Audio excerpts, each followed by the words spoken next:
Good morning students. Jyoti public senior secondary school online classes में आप सभी लोगों का बहुत बहुत स्वागत है। क्लास सिक्स्थ का जो हमारा चैप्टर चल रहा था लोकल गवर्नमेंट द पंचायती राज, उसमें जो सबसे उच्च स्तर है पंचायती राज व्यवस्था का, जैसा कि हमने पहले देखा ग्राम सभा आई, उसके बाद में फिर पंचायत समिति आई, ब्लॉक कमेटी का आ गया जैसे, और उसके बाद जो थर्ड सबसे बड़ा स्तर है उसके बारे में आज हम लोग पढ़ना स्तर शुरू करेंगे, जिसका नाम है द जिला परिषद। तो जिला परिषद के बारे में हम लोग पढ़ेंगे, जिला परिषद क्या होती है, इसके भीतर किन किन लोगों का चयन होता है, इसका सृजन कैसे होता है, और साथ में इसका काम क्या है, कौन कौन इस जिला परिषद के भीतर शामिल होते हैं, ये सभी बातें इस वीडियो के भीतर हम लोग देखेंगे। आइए करते हैं शुरुआत। द जिला परिषद और द डिस्ट्रिक्ट काउंसिल, हिंदी में इसे कहते हैं जिला परिषद और इंग्लिश में इसका नाम है डिस्ट्रिक्ट मतलब जिला और काउंसिल मतलब परिषद। कि जिला परिषद is the highest institution of the Panchayati Raj in India. Bharat के अंदर जो स्थानीय स्वशासन की पंचायती राज व्यवस्था प्रचलित है उसका सबसे उच्च स्तर है जिला परिषद। सब अब हमें ये ध्यान रखना है, पंचायती राज व्यवस्था में 3 स्तर होते हैं। फर्स्ट नंबर पर ग्राम सभा, सेकंड नंबर पर पंचायत समिति और थर्ड नंबर पर जिला परिषद। तो उसका जो सबसे उच्चतम स्तर है वो है जिला परिषद। और भारत के अंदर इस पंचायती राज व्यवस्था का सबसे बड़ा जो स्तर है, सबसे स्थानीय स्वशासन से जुड़ा हुआ जो सबसे बड़ा लेवल का इंस्टीट्यूशन है वो है zila parishad. Just as all the block samitis coordinate the development activities of all, यहाँ कहा जाता है जैसा कि सभी जो पंचायत समितियां होती है वे विकास की गतिविधियों या विकास के कार्यों में या सभी प्रकार के विकास के कार्यों के अंदर अपना योगदान देती हैं, सहयोग प्रदान करती हैं। The panchayat in their area similarly the zila parishad coordinate the activities of the block samitis in the district. अब यहाँ कहा गया है कि जिला परिषद का भी यदि कुछ काम देखें तो लगभग ब्लॉक समिति जैसा ही होता है। यहाँ कहा गया है कि पंचायत जो है वो अपने क्षेत्र के भीतर जिला परिषद के समान ही कार्य करते हैं जैसे कि एक डिस्ट्रिक्ट के भीतर ब्लॉक समिति कार्य करती है। अब इसके बारे में क्या बताया गया है, कंपोजिशन एंड इलेक्शन। कि कंपोजिशन का अर्थ होता है सृजन, यानी कि जिला परिषद का निर्माण कैसे होता है, जिला परिषद की रचना कैसे होती है ये बताया जाएगा। और साथ में इसमें चुनाव किन किन लोगों का होता है, जिला परिषद में कौन कौन शामिल होते हैं उनके बारे में हम लोग यहाँ पढ़ेंगे। The composition of the Zilla Parishad is somewhat similar to the composition of a block committee, though on a bigger scale।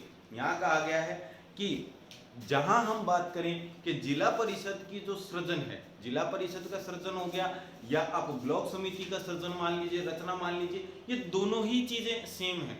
जहां ब्लॉक समिति लेवल पर तो उन सभी सदस्यों को शामिल करा जाता है, पिछले वीडियोस में आपको बताया गया था कौन कौन शामिल होते हैं ब्लॉक समिति में। उसी प्रकार से यदि बड़े पैमाने पर देखा जाए तो जिला परिषद के अंदर भी कुछ सदस्यों को शामिल किया जाता है और इनके जो सदस्य रहते हैं वो बिल्कुल ब्लॉक समिति के सदस्यों की तरह ही होते हैं। तो कौन कौन होते हैं आइए हम बात करते हैं। It is composed of the following member. अब जो जिला परिषद है इसकी संरचना में कौन कौन शामिल होते हैं या जिला परिषद की रचना में संरचना में कौन कौन आएंगे, कौन कौन इसके सदस्य होंगे, उनके बारे में बात करते हैं। तो देखिए सबसे पहला the chairman of the block समिति इन द डिस्ट्रिक्ट। किसी भी जिले के भीतर जो ब्लॉक समितियां होंगी तो या पंचायत समितियां होंगी उनके जितने भी चेयरमैन होंगे, अध्यक्ष होंगे, वो सभी जिला परिषद के सदस्य होंगे। दोबारा सुन लीजिए कि किसी भी जिले के भीतर जो जितनी भी पंचायत समितियां हैं उनके सभी के जो अध्यक्ष हैं वो जिला परिषद के सदस्य होंगे। दूसरा members of the Lok Sabha and Rajya Sabha representing the district. अब किसी जिले के भीतर से यदि कोई व्यक्ति लोकसभा का या राज्यसभा का सदस्य नियुक्त है तो उस व्यक्ति को भी जिला परिषद का सदस्य माना जाएगा। आगे तीसरा है members of the Vidhan Sabha and Vidhan Parishad from the district. किसी भी जिले के भीतर जो विधान परिषद के सदस्य होंगे और विधान सभा के सदस्य होंगे वो भी जिला परिषद के सदस्य माने जाएंगे, जिला परिषद के सदस्य समझे जाएंगे। अब हमें यह ध्यान रखना है कि विधान परिषद और विधानसभा क्या है, लोकसभा और राज्यसभा क्या है। आप लोगों को बताया गया था कि जो लोकसभा है और राज्यसभा है, हमने जैसा कि बात की थी कि यदि हम पार्लियामेंट की कहीं बात करते हैं, पिछले वीडियो में जब हमने पढ़ा था तो इसमें एक वर्ड आया था पार्लियामेंट, संसद। तो संसद की जब सृजन किया गया था, संसद की जब रचना की गई थी, तो उसमें 3 अंग थे मुख्य रूप से, लोकसभा, राज्यसभा और राष्ट्रपति। तो यहाँ लोकसभा जो है, तो इस लोकसभा को हम जानते हैं फर्स्ट हाउस के नाम से जानते हैं, या इसे हम लोअर हाउस भी कहते हैं। और जो हमारा राज्यसभा है उसको अपर हाउस के नाम से जानते हैं, और साथ में ही उसे सेकंड हाउस के नाम से भी जानते हैं। लेकिन ये तो बात करते हैं सेंट्रल गवर्नमेंट में, इनकी जो स्थिति होती है वो सेंट्रल गवर्नमेंट में होती है। लेकिन हम बात करें कि एक स्टेट के भीतर, तो स्टेट के भीतर जिस तरीके से सेंट्रल लेवल पर लोकसभा रहती है, उसी प्रकार से हमारे स्टेट लेवल पर विधानसभा होगी, और स्टेट लेवल, सेंट्रल लेवल पर जिस प्रकार से राज्यसभा का निर्माण होता है, उसी प्रकार से विधानसभा जो है, विधानसभा के अलावा एक दूसरा सदन और होता है, और उसी को हम विधान परिषद कहते हैं। यानी कि जो आपकी लोकसभा है वो विधानसभा के समान है, और जो आपकी राज्यसभा है उसकी स्थिति राज्य के भीतर विधान परिषद के समान है। तो आइए आगे देखते हैं। इसके साथ साथ representatives of the scheduled caste and scheduled tribe, अब यदि अनुसूचित जाति और अनुसूचित जनजाति के लोगों के लिए भी आरक्षण व्यवस्था लागू की गई है हमारे देश के भीतर, तो जिला परिषद के अंदर जिन पदों के ऊपर एससी और एसटी कास्ट के लोगों की सीट नियुक्ति है या आरक्षण प्राप्त है, उन लोगों की का भी या उन लोगों का भी सदस्य होना जिला परिषद में आवश्यक है। यानी कि उन लोगों को या उन कास्ट से बिलोंग करने वाले लोगों को भी जिला सदस्य का जो सदस्य है माना जाएगा, जिला परिषद का सदस्यों के रूप में नियुक्ति की जाएगी। और सबसे अंत में रिप्रेजेंटेटिव ऑफ वुमेन, अब साथ में जिला परिषद के भीतर महिलाओं के लिए भी आरक्षण व्यवस्था करी गई है, तो महिलाओं की सीट भी रिजर्व रहती है, यानी कि महिला कैंडिडेट भी जिला परिषद के सदस्य होंगी, जितनी संख्या निर्धारित की गई है। अब आगे देखते हैं, द जिला परिषद elects it's chairman and vice chairman. जिला परिषद का सबसे महत्वपूर्ण कार्य होता है अपना प्रशासन ढंग से चलाने के लिए कि वे सबसे पहले क्या करते हैं, अपने चेयरमैन और वाइस चेयरमैन का चुनाव करते हैं। यानी कि अपने अध्यक्ष और उपाध्यक्ष का चुनाव करते हैं। चेयरमैन का मतलब याद रखिएगा अध्यक्ष, और वाइस चेयरमैन मतलब उपाध्यक्ष। The chairman presides over the meeting, और जो ये चेयरमैन होता है, तो जिला परिषद की जितनी भी बैठकें होंगी उन सभी की अध्यक्षता करने का कार्य चेयरमैन करेगा। अब यदि किसी कारण से चेयरमैन अनुपस्थित रहता है, बीमार पड़ जाता है, कहीं बाहर चला जाता है, तो ऐसी परिस्थिति के अंदर चेयरमैन के कार्य को वाइस चेयरमैन संभालेगा। तो ये बात हमें ध्यान रखने की है कि जितनी भी जिला परिषद की मीटिंगें होंगी, तो उनको बुलाने का, उनकी अध्यक्षता करने का जो एकमात्र अधिकार होगा वो चेयरमैन के पास होगा। और यदि किसी कारण से चेयरमैन अनुपस्थित रहता है, उपस्थित नहीं रहता है, तो ऐसी परिस्थिति के अंदर जो वाइस चेयरमैन होगा वो जिला परिषद की सभाओं का आयोजन करेगा और साथ में ही उनकी अध्यक्षता भी करेगा। The जिला परिषद and the block committees appointed different committees for efficient and smooth functioning of various programs। अब यहाँ कहा गया है चाहे जिला परिषद हो चाहे आपकी ब्लॉक समिति हो, दोनों की दोनों विभिन्न कार्यक्रमों को सुगम